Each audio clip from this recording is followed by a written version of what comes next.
G'day, Starlo here, and welcome to the 7th instalment of my ongoing series of Tuesday Chat videos and podcasts, brought to you as always by the good folks at CM Partners Accounting, who really pride themselves on being able to speak your language and in over-delivering on everything they do, including minimising your tax burden. If you're unhappy with your current accountants or you're looking for an accountancy firm, definitely check out CM Partners. If you use the Starlo link in the description down below and tell them that I sent you, they'll look after you and give you a free, no strings attached consultation. Well worth doing. This week I thought I'd take a brief look back over some of the fish captures that have had a particularly profound influence on my fishing life and in some ways have actually changed my life. We've all got them, fish that we've caught or maybe ones that have got away that have had a massive impact on us and that we'll never ever forget. Having been fishing for 60 years, I've got quite a lot, but I've tried to narrow it down and I've picked just my top 5 most memorable captures to talk about today. And I guess it'll come as no great surprise to you that the first of those 5 is the very first fish that I ever caught. That little half-pound redfin perch that I pulled out of the Lachlan River near Condobolin in central western New South Wales while casting a little frog-patterned wonder wobbler lure. I talked about it in the very first episode of this series, and you can go back and re-watch or re-listen to that and have a look at the other episodes as well. I'll put the links down below and also up here. That little redfin was a fairly modest catch, but it definitely changed my life. It ignited a passion for fishing that still burns as strongly in me today as it did 60 years ago, and I hope it never dims until my journey's done. I doubt that it will. Between that day in the early 1960s when I caught that redfin and the time when I started work as assistant editor of Fishing World magazine at the beginning of the 1980s, I caught some terrific fish, including things like some quite impressive tuna and even a marlin off the rocks at Jervis Bay while live baiting. And that marlin's only just missed out on being in these top 5. But the next one on my top 5 list has to be the biggest fish that I've ever caught, the biggest fish I will ever catch. I don't want to catch anything bigger. And that was that massive Atlantic bluefin tuna that I caught off Nova Scotia in Canada in October 1981 to win the Air Canada Tuna Cup for Australia.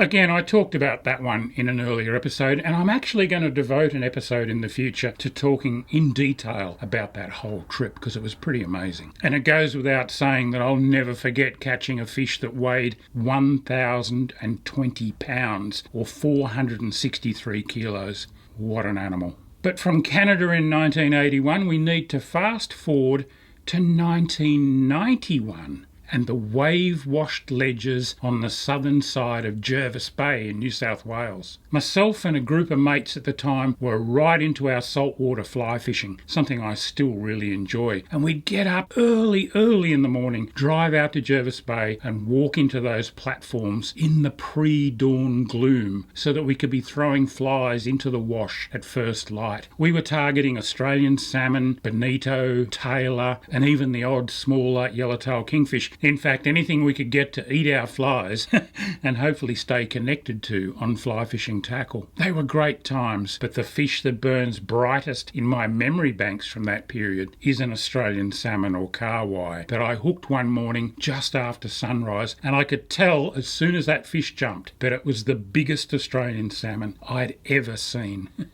It was a white-knuckled fight on fly gear, and there's no way I would have landed it without the help of my good mate Simon Rees, who climbed down and tailed the fish in the wash for me when I got it in close enough. As Simon handed me up that salmon, I knew that it was a really special fish. It was by far the biggest one that I'd ever seen. It was many hours and a long walk and a long drive before we could officially weigh that fish on digital certified scales. And when we did, it went 6.3 kilos or 13 pound 14 ounces. So I'm pretty sure it would have been 14 pounds or better straight out of the water and fresh. That's a big Aussie salmon in my book.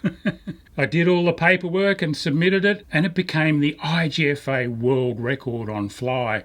Believe it or not, a position it still holds 34 odd years later. That fish had a fork length of 76 centimetres and was something like 48 centimetres around. It was a big salmon. Funnily enough, every year a Western Australian will tell me, oh, we catch them that big all the time. Well, they probably do, but I'm still waiting for someone to weigh one in on fly gear and knock that record off. I hope they do one day. 2 more decades would pass until we get to the 4th fish on my top 5 list, and again it was on fly tackle. This was when I was living in Darwin, and I'd had a fairly uneventful and fruitless morning offshore, throwing flies and lures for Spanish mackerel and other fish, and I just wasn't catching anything. Bit of wind came up, so I came back into the harbour. By this stage, it was a sunny Sunday afternoon, lots of boat traffic out on Darwin Harbour, and I thought my chances of actually catching anything decent were fairly small. What I decided to try and do was catch a little trevally or maybe a little queenfish that I could take home and cook up for dinner. So I tied a very nondescript looking number 1 Clouser fly directly to the end of my 20-pound leader. No shock tippet, no bite protection, and started casting it around a rocky point on Channel Island in Darwin Harbour. Well, I was casting in towards the shallows and stripping the fly out when I heard a swirl behind me, and I turned around and saw a big rolling boil in the water. My first thoughts were that it was probably one of the harbour's many milkfish, but just on spec, I ripped the fly off the water and threw it out that way, let it sink for a couple of seconds, and started to strip it. And almost immediately I came up tight on a fish that definitely wasn't the little trevally that I was chasing for dinner. Within seconds, the fly line had whipped up off the deck. I was into the backing and the reel was hemorrhaging line. And then that fish came half out of the water. I think it could only get half its body out of the water, going directly away from me. And straight away I could see that it was a queenfish. But it was a massive queenfish, bigger than any queenfish I'd ever seen before in my life. And I still remember saying out loud to myself, that's the biggest queenfish I've ever seen, and no one is ever going to believe just how big it really was. Well, remarkably, I stayed connected, although the next 20 minutes to half an hour were nerve-wracking, to say the least. At one stage, that fish ran right back into the bay and very nearly dragged my line through some submerged mangrove trees that were being covered by the rising tide. I managed to stop it just a couple of metres my side of the trees, and it arced around and went back out into deep water again. Well, after lots of really powerful runs and quite a few more of those half jumps, that fish came to the boat almost dead. I lifted it in, lay it on the deck, it gave one thump of its tail on the carpet, and that was it. And I just stood there and marvelled at the size of that queenfish. It measured 114 centimetres from the tip of the nose to the fork of the tail, and to the tips of that enormous tail, it was around 130 centimetres long. People talk about metre-long queenies all the time, just as they talk about metre-long flathead. They're nearly always talking about total lengths though, and there are quite a few queenies around that metre mark to the tail tips. But when you start getting up into the 1.2, 1.3 metre range, you're talking about very special fish. But the other thing about that queenie was the girth. They call them skinnies because they're usually so slim in cross-section, but this one was super solid, especially up around the head. Anyway, it weighed 16 kilos neat, or 35 and a quarter pounds. It was a good 15, 16 pounds heavier than any other queenfish that I'd ever seen. Again, I did all the paperwork and it got ratified, and it still stands as the world record on fly. And there are only 1 or 2 other queenies in the books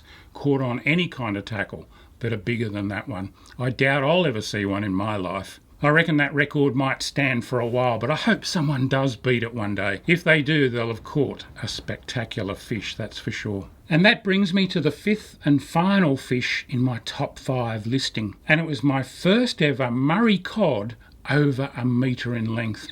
Murray cod have always been a bit of a nemesis fish for me. I caught my first cod at the end of the 1970s out in the Darling River at Bourke, and I caught quite a few more over the following years, but I could not break that metre mark. In fact, my personal best was stuck in the low 80 centimetre range for years. But all that was finally to change down on the Murray River between Mildura and Renmark. I was down there with my wife Jo and the guys from the fishing DVD. I'm sure a lot of you remember that. We were down there filming. We'd been fishing hard for 4 days and hadn't looked like catching a Murray cod for the cameras. We were really struggling. It was our final session and it didn't get off to a very auspicious start when we bogged the vehicle and the camera boat trying to launch them into the river. And when I say bogged, I mean up to the axles. Took us hours to dig the rig out, and we were dirty and hot and pretty cranky by the time we finally got it out. No one really felt like fishing, but funnily enough, the whole time when we'd been extricating the car and boat, I'd been looking at this particular snag pile about 80 or 100 metres further down the river. It just looked magical to me, and there was something about it that was really appealing to me. So when we finally got the rig out, I insisted on getting my native watercraft kayak, dumping it in the water and going for a quick fish, and Jo came with me in her kayak. Second cast with a big gangster spinnerbait into that snag pile, and I got absolutely crunched by what was obviously a good fish. It was a white knuckle fight, and the cod managed to find the timber a couple of times, but I got it out and I landed it. And it was an immaculate, absolutely beautifully marked 103 centimetre Murray cod. My first one over a metre. Catching it out of the kayak was really special, as was being there with Jo and with my good friends Peter and John Hankey from the fishing DVD. So that one burns pretty brightly in the memory banks as well. I've caught one cod a centimetre bigger than that since then, but they remain my nemesis fish. And in fact, Jo has caught a couple much bigger than mine, topped off by an absolute beast of 116 centimetres. She got a 109 the same day as well.